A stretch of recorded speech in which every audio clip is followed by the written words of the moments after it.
Pada simulasi pembelajaran atau pengajaran ini, saya akan membawakan mata pelajaran IPA pada kelas 4 SD dengan topik sifat-sifat cahaya. Siswa akan melakukan sebuah percobaan sederhana guna membuktikan bahwa cahaya itu 1. Merambat secara lurus, 2. Dapat dipantulkan, 3. Dapat menembus sebuah benda bening.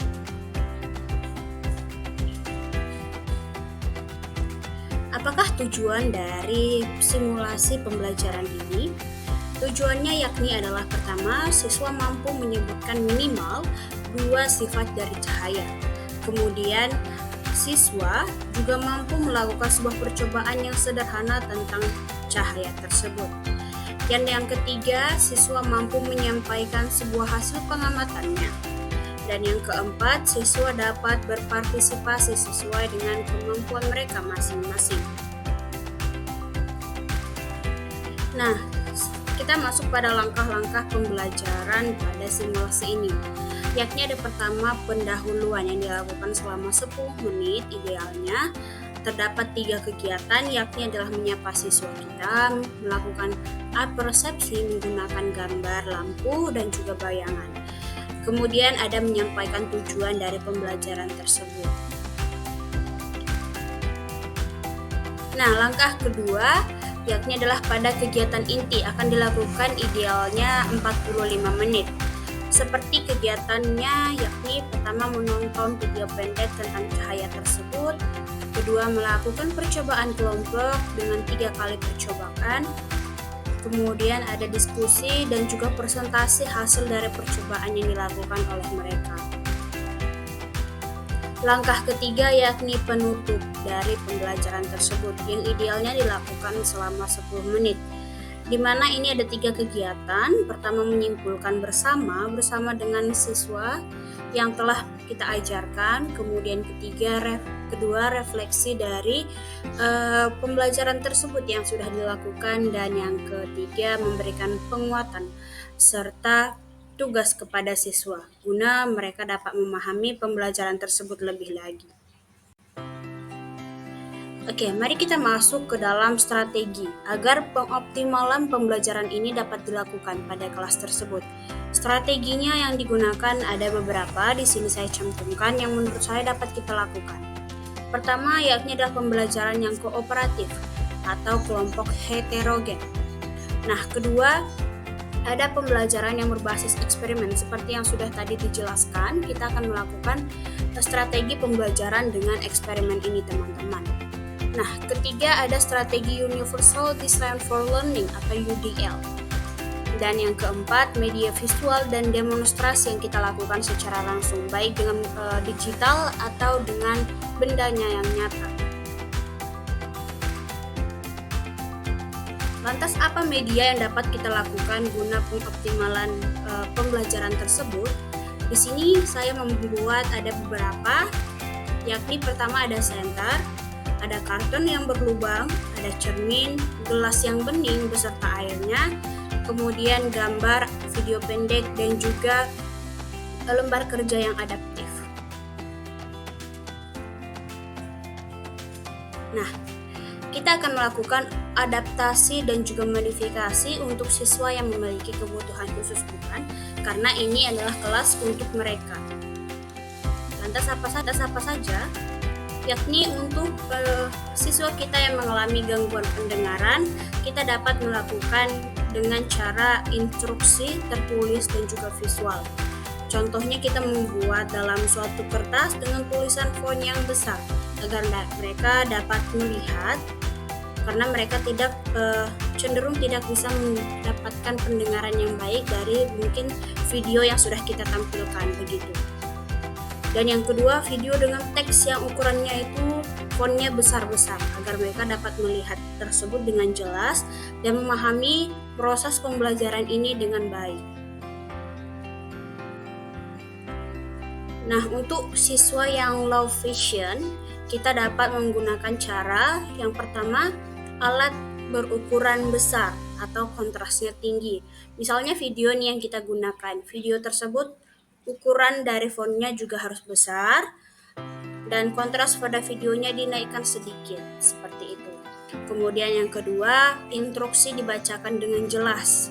Misalnya, dalam video tersebut dilakukan pengisian suara, maka suara tersebut haruslah jernih dan juga harus bisa jelas didengar oleh siswa tersebut. Oke, lantas bagaimana solusi untuk siswa yang memiliki gangguan motorik?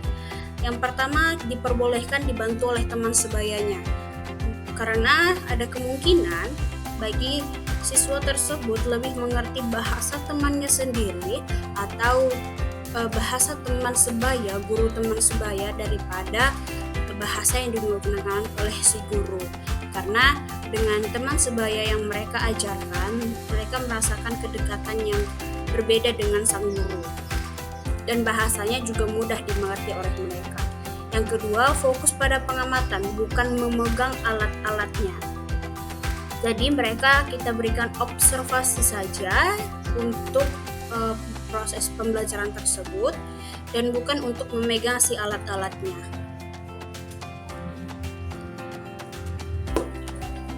Nah, bagaimana solusi untuk siswa yang memiliki hambatan intelektual? Di sini saya punya 2 solusi untuk permasalahan seperti itu. Yakni pertama, instruksi yang diberikan langkahnya kecil-kecil. Misalnya, pada teman-temannya kita beri instruksi sedemikian. Hidupkanlah senter, kemudian berikan pancaran dari senter tersebut pada sebuah gelas yang berisi air. Nah, ini kita potong-potong setiap langkah demi langkah. Misalnya, pertama kita buat hidupkan senter, kedua pancarkan sinar pada media gelas yang sudah berisi air. Seperti itu. Yang kedua adalah pengulangan dan contoh yang konkret.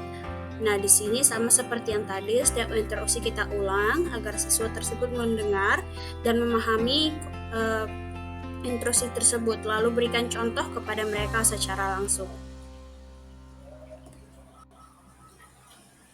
Untuk siswa yang memiliki ADHD, ini saya juga punya 2 solusi yang mungkin dapat kita lakukan sebagai guru, yakni adalah bergerak atau kegiatan mereka diberikan tugas yang singkat.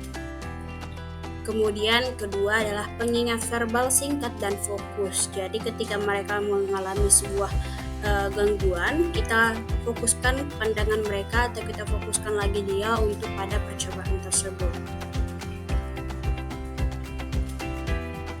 Metode evaluasi yang dapat kita lakukan yakni adalah sebuah observasi aktivitas yang dilakukan siswa, hasil eksperimen yang dilakukan mereka, serta presentasi kelompok yang mereka lakukan.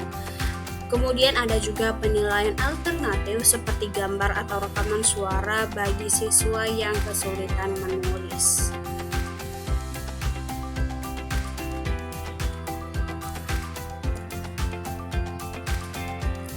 Nah, mari kita langsung ke implementasi secara penjelasan di dalam kelas tersebut.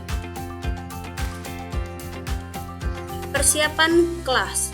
Tahap pertama, di sini saya sebagai guru atau kita sebagai guru nantinya akan menyiapkan 1. Meja ditata dalam kelompok campuran dari peserta-peserta dengan gangguan yang ada tadi yang sudah kita bahas. Kemudian media akan dipraktikum di tempat setiap kelompok tersebut berada. Kartu instruksi visualnya juga ditempel pada meja-meja mereka. Dan siswa yang berkebutuhan khusus ditempatkan pada area yang mudah diakses. Contohnya di bagian depan. Sekarang kita masuk pada proses pelaksanaan pada pembelajarannya. Baik, kita mulai dengan kegiatan pendahuluan. Maka kita akan menyapa siswa kita pada pagi hari ini. Selamat pagi anak-anak. Hari ini kita belajar tentang sifat-sifat cahaya. Lihat gambar lampu yang ada Ibu tunjukkan. Apa yang kalian dapat lihat pada gambar tersebut? Ya, benar sekali. Cahaya dan juga ada bayangan di sekitarnya. Baik, sekarang kita masuk pada kegiatan inti. Untuk kegiatan inti ini, kita akan melakukannya maksimal atau seyogianya adalah 45 menit.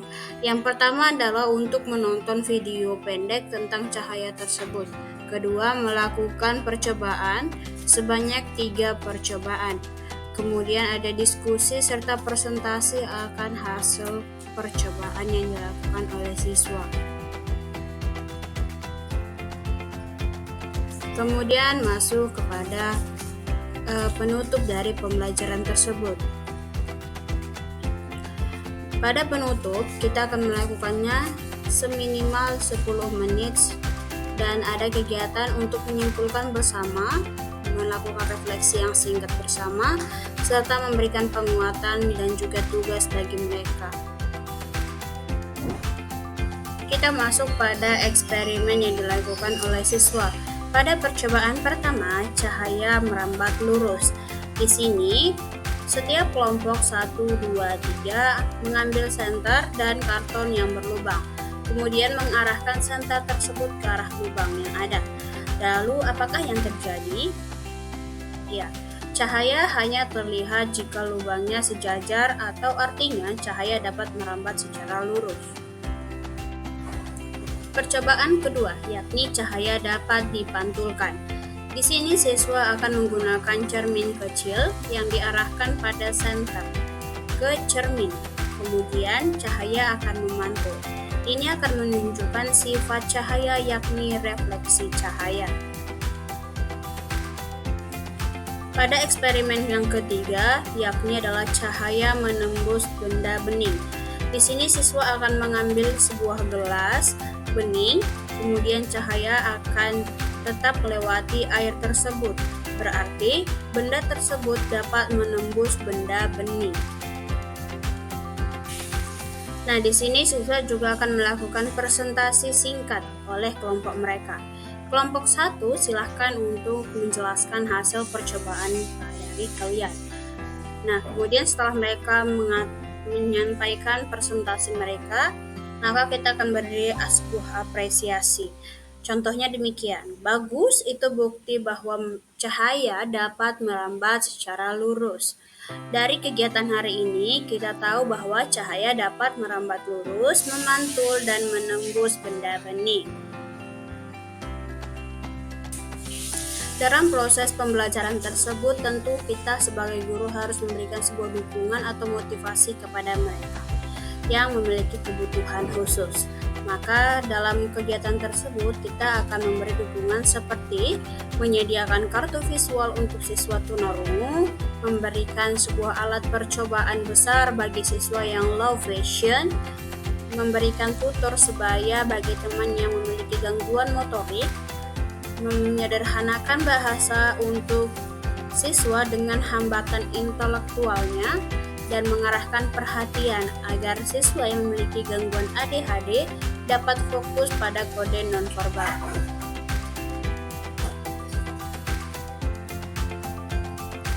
Pengamatan respon daripada siswa tersebut.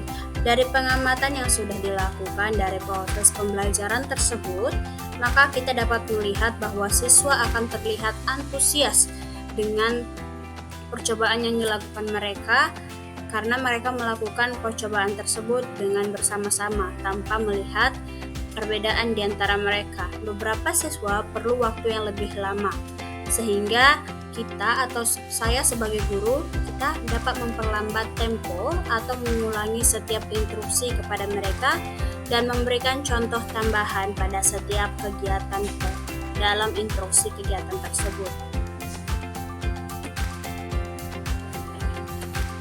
Refleksi dari pembelajaran ini yakni pertama adalah tantangan. Tantangan yang terbesar kita dapat lihat pada saat mengelola keberagaman serta kemampuan siswa yang berbeda-beda dan menjaga fokus mereka agar dapat melakukan kegiatan di dalam sebuah kelompok. Kemudian strateginya. Strategi guna mengatasi tantangan yang berada pada bagian atas, yakni kita dapat menggunakan instruksi visual, instruksi sebagai kelompok heterogen, penguatan yang positif, serta tugas yang singkat untuk menjaga setiap fokus siswa. Yang ketiga, kekuatan dan kelemahan pada diri kita sebagai guru. Mungkin kekuatan kita adalah penggunaan media yang konkret dan juga pendekatan yang inklusif kepada mereka, siswa kita yang berkebutuhan khusus. Kelemahannya adalah manajemen waktu yang ada pada saat melakukan pembelajaran, pada saat juga memberikan bantuan individual kepada siswa yang berkebutuhan khusus secara satu persatu. Kemudian pembelajaran untuk masa depan.